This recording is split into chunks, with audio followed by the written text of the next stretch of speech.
Comment sais-tu que tu n'as pas atteint tes objectifs? Comment peux-tu être certain de ne pas avoir atteint tes objectifs?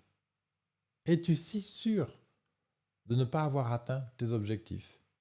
Voilà le thème de cette vidéo. Très souvent, nous sommes mécontents de nous-mêmes parce qu'on a cette sensation, à raison ou à tort, de ne pas avoir atteint ses objectifs. Et du coup, on rumine de pourquoi on n'est pas assez bon, qu'est-ce qu'on a fait de travers, qu'est-ce qui nous manque, etc., etc. Et cetera. Et on cultive comme ça une sorte d'impression négative, de déception de soi-même, qu'on n'est pas assez bon, qu'on n'a pas été performant, pas à la hauteur pour atteindre tel et tel objectif. Et justement, dans le cadre de cette série de vidéos Tout pour réussir, je vais évoquer avec toi finalement comment souvent nous sommes noyés, engourdis, biaisés dans l'évaluation des résultats, de ce qu'on a réussi à obtenir de nos objectifs, de notre travail, de notre investissement personnel, etc. Et voilà pour aujourd'hui. Bienvenue à toi, je suis David, Business Mentor, fondateur de l'accélérateur Business Temple depuis 2014 et j'ai le plaisir de t'accompagner à lancer, démarrer, accélérer, scaler ton entreprise. Et tu peux retrouver l'accélérateur en ligne sur businesstemple.co avec toute une plateforme d'accompagnement, de ressources, d'ateliers, d'entrepreneurs comme toi qui cherchent à vraiment réussir leur vie par l'enthousiasme. Tu as le lien dans la description si tu m'écoutes depuis Apple, Deezer, Spotify, etc. Sinon, si tu es déjà sur le blog, magnifique, tu as tout à portée de clic. Alors, moi j'adore cette question. Es-tu si sûr de ne pas avoir atteint tes objectifs? Es-tu si sûr d'avoir raté ton objectif?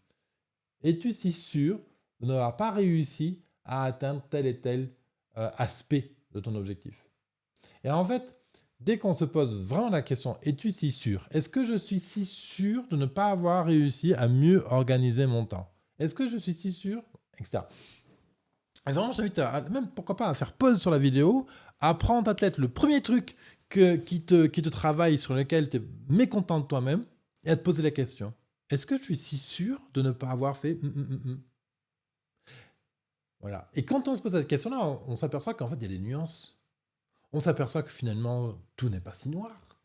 Que tous les sujets, finalement, qu'on avait choisi d'évoquer, de travailler, etc., ne sont pas tous tombés à l'eau. Voilà.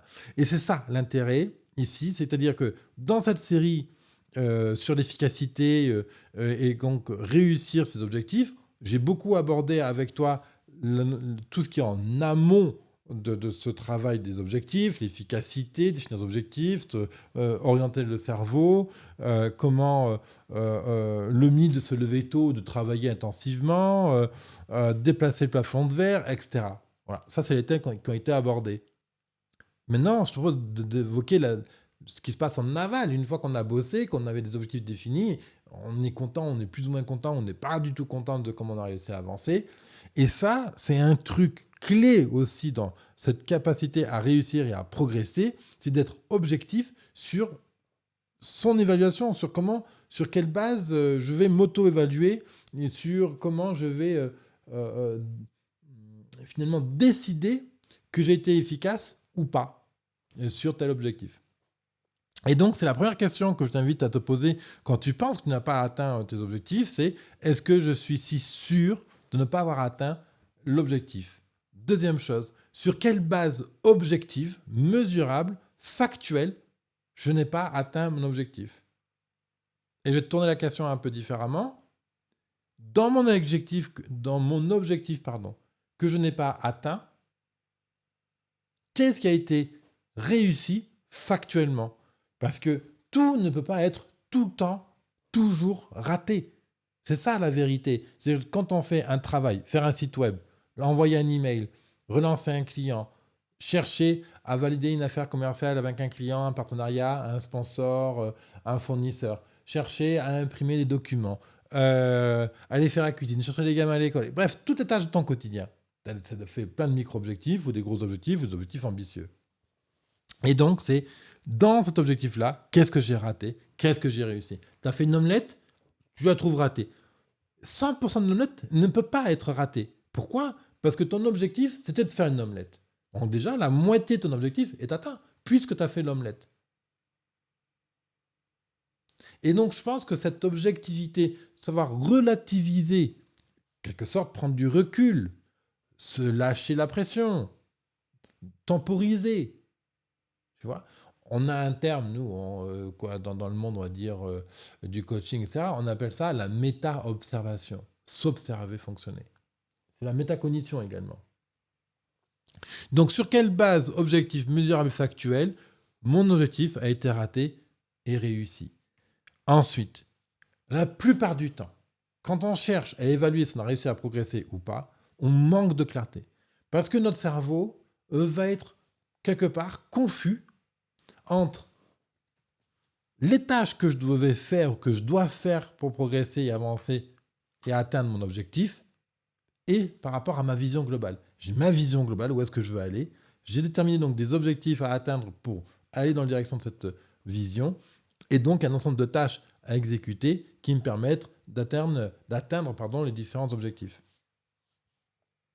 Et on manque clairement de clarté sur comment on va réussir à dissocier ces trois grandes familles de pensées dans la tête. Ça va se mélanger et du coup, au final, on n'a plus les bonnes questions, le cerveau va être confus et puis au final, on fait un peu de surplace, etc. D'où l'importance d'avoir un très bon système d'organisation, mais ce n'est pas le sujet du jour.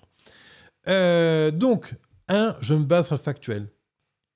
Quand l'objectif était un gros objectif, de toute évidence, tout ne peut pas être raté. Plus ton objectif est gros, au plus il y a des choses dedans que tu as forcément réussi. Lesquelles ? Tout n'est pas à jeter. Et ça, c'est un truc qu'on a découvert, que les coachs sportifs ont découvert. Tu sais, il y avait genre une équipe qui gagnait le match.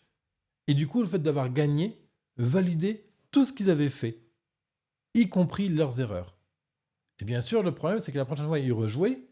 Comme ils avaient validé tout ce qu'ils avaient fait la fois précédente ou lors du match précédent, ils rejouaient toutes les bonnes choses et ainsi que les erreurs.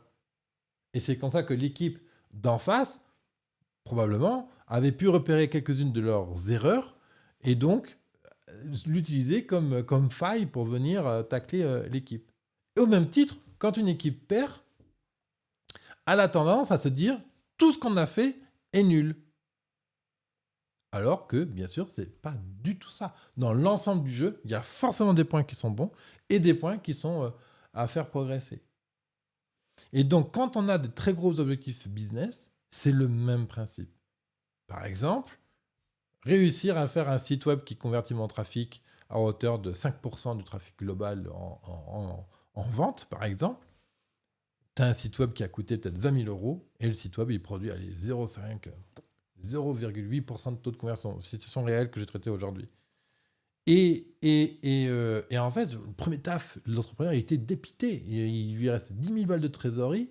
Il lui reste 10 000 balles de trésorerie. Il se demande comment il va se débrouiller. Parce qu'effectivement, l'agence qui lui a fait le site web, on peut discuter sur comment ils ont organisé le site web. Mais du coup, toujours est-il que là, c'est de relativiser. OK, il y a cet objectif ambitieux d'avoir ce taux de conversion parce que c'est son business model, etc.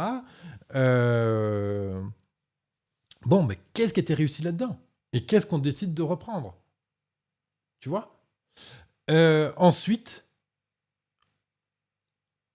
l'élément majeur qui permet de prendre un recul sain et vraiment pertinent pour ces objectifs, c'est d'aller chercher du feedback à l'extérieur de soi. Et ça, c'est un truc que les entrepreneurs manquent cruellement. C'est une des raisons pour lesquelles j'ai créé Business Temple, d'ailleurs.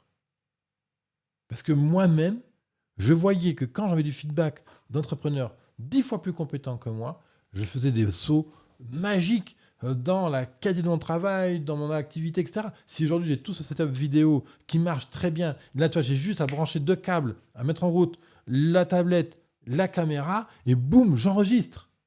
Ça m'a pris des années, parce qu'autour de moi, il y avait des gens qui maîtrisaient à la perfection la vidéo, et du coup, j'ai appris toutes leurs techniques, et j'ai pris ce qui me convenait, et ça marche, l'histoire. Et ça, c'est par rapport au feedback extérieur.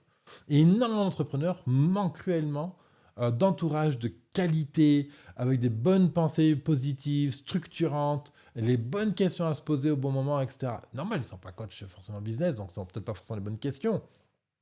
Mais voilà, c'est pour ça que j'ai créé Business Temple en 2014, justement. Et qu'après, ça a pris une telle proportion qu'aujourd'hui, ça doit être des milliers d'entrepreneurs à être passés par Business Temple pour votre business, structurer votre vie, structurer la trésorerie, structurer l'approche commerciale, etc. Donc, aller chercher du feedback à l'extérieur, c'est le meilleur moyen de quitter sa zone de flou et de subjectivité pour...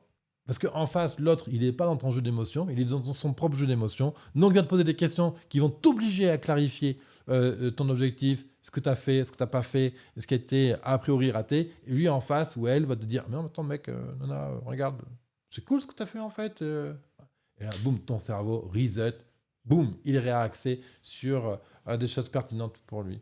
Voilà. Donc, comment sais-tu qu'un objectif a été atteint et comment es-tu si sûr qu'il n'a pas été atteint ou raté? Premier truc, revenir du factuel à de l'objectif, l'objectivité, à du mesurable, à du factuel. Et deuxième aspect, aller chercher du feedback à l'extérieur. C'est la plus belle chose qui puisse t'arriver dans ton activité, aller chercher l'entourage qui va te poser des bonnes questions pertinentes, centrées, focus, etc. Voilà. Et si tu veux, je te propose une session d'une trentaine, 45 de minutes ensemble. J'aurai le plaisir de venir te tacler et un peu venir chercher les ressources que tu caches ou qui sont cachées par un ensemble de pensées limitantes. Ça se passe sur businesstemple.co/rdv. Tu as le lien dessous sous la vidéo si tu m'écoutes sur la plateforme de podcast ou sinon sur le site web. Sous la vidéo, directement, tu as le lien. Et voilà, c'est un rendez-vous gracieux, c'est sans engagement, aucune offre commerciale ne sera faite. On va passer ces 30-45 minutes comme si je t'accompagnais depuis 10 ans. Et après, ce sera libre à toi de demander si tu veux un accompagnement ou pas. Bref, c'est tranquille. Et moi, c'est mon plaisir, c'est mon kiff vraiment absolu de venir prendre une situation comme ça qu'on m'expose et proposer des axes de travail. Voilà. Merci à toi. J'ai hâte de te retrouver lors de cette session et à bientôt.